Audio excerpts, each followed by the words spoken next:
ఆంధ్రప్రదేశ్ రాష్ట్ర పర్యటనకు విచ్చేసిన గౌరవ భారత ప్రధాని నరేంద్ర మోదీ ప్రముఖ జ్యోతిర్లింగ క్షేత్రం శ్రీశైలం శ్రీ భ్రమరాంబ సహిత మల్లికార్జున స్వామిని దర్శించుకున్నారు. ఉప ముఖ్యమంత్రి పవన్ కళ్యాణ్లతో స్వామివారి దర్శనానికి వెళ్లిన ప్రధానికి అర్చకులు, అధికారులు ఆలయ మర్యాదలతో స్వాగతం పలికారు. మోడీ భక్తి శ్రద్ధలతో ప్రత్యేక పూజలు నిర్వహించి స్వామివారి ఆశీస్సులు పొందారు. అనంతరం ఆలయ అర్చకులు ప్రధానికి ఆలయ జ్ఞాపికను బహూకరించారు.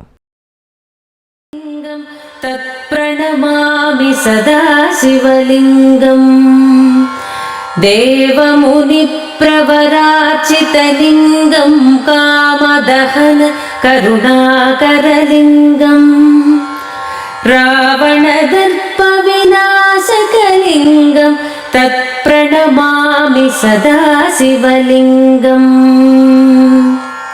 సర్వసుగంధసులేపితలింగం బుద్ధివివర్ధనకారణలింగం సిద్ధసురాసురవందితలింగం. అనధికార లేఅవుట్ల ఫ్లాటుల క్రమబద్ధీకరణ పథకము 2020 సవరణ.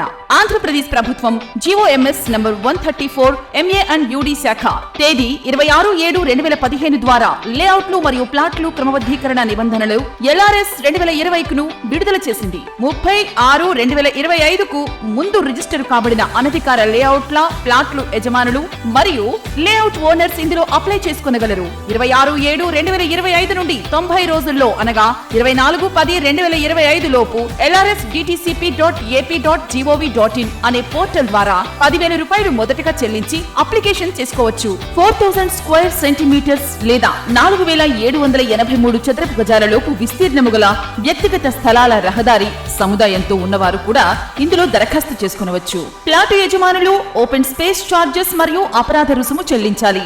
లేఅవుట్లలో 10% ఓపెన్ స్పేస్ లేని ఎడల ప్లాట్ల యజమానులు ఈ స్కీమ్ లో 14% ఓపెన్ స్పేస్ చార్జెస్ చెల్లించేవారు ఇప్పుడు 7% ఓపెన్ స్పేస్ చార్జెస్ చెల్లించవలెను. 45 రోజులలో తేదీ 19/9/2025 లోపు మొత్తం రుసుము చెల్లిస్తే అపరాధ రుసుములో 10% రాయితీ. 45 రోజుల నుంచి 90 రోజుల్లో అనగా 24/10/2025 లోపు చెల్లిస్తే అపరాధ రుసుములో 5% రాయితీ. 90 రోజులలో దరఖాస్తు చేసుకుని ఎడల కఠిన చర్యలు తీసుకొనబడును. సదరు భూమిని 22A రిజిస్టర్ నిషేధిత రిజిస్టర్లో నమోదు చేసి రిజిస్ట్రేషన్ నిలుపుదల చేస్తారు. ఇతర వివరములకు మరియు సందేహములు తెలుసుకున్నటకు Nellore urban development authority Nellore కార్యాలయమునందు టౌన్ ప్లానింగ్ విభాగమును సంప్రదించవలెను. ఇట్లు కోటంరెడ్డి శ్రీనివాసులు రెడ్డి నుడా చైర్మన్ మరియు K Karthik IAS vice chairman NUDA.